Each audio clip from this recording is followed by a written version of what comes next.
రేపు సంక్రాంతి అయ్యా, మర్చిపోకుండా అందరూ రావాలి. ఏ పండక్కి రాలేదు, కనీసం ఈ పండక్కైనా రండయ్యా. సరే అమ్మా, తప్పకుండా వస్తాం.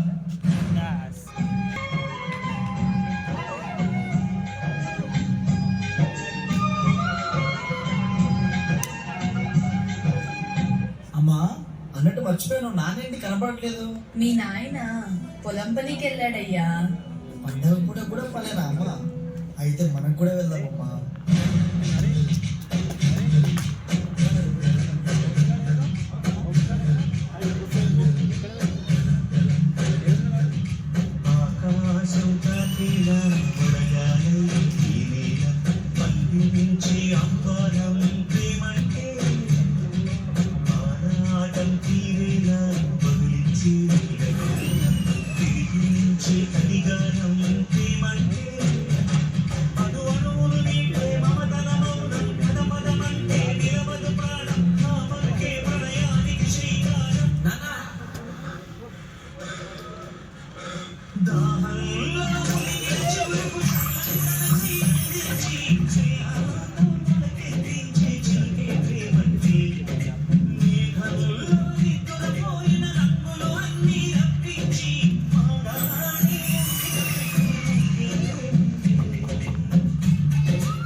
ఎద్దులు తీసుకెళ్ళిపోయాడయ్యా.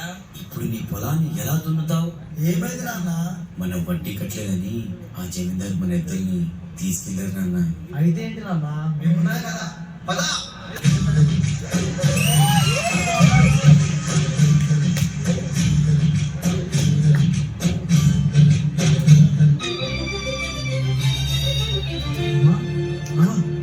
మీకేం కాదు కదా, మీరేం బాధపడకండి నాన్న. ఆ దేవుడు వర్షం కురిపించి మన పంట మన చేతికొచ్చేలా ఆ దేవుడు కనికరిస్తాను నాన్న.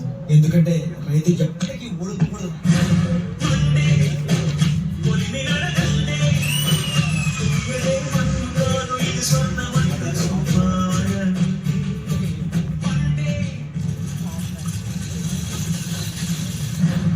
రంగయ్య, చాలా దాహంగా ఉంది రంగయ్య.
హలో రంగయ్య గారా, నేను మిలిటరీ ఆఫీస్ ఫోన్ చేస్తున్నాను. తొందరగా మీ అబ్బాయిని పంపిస్తారా?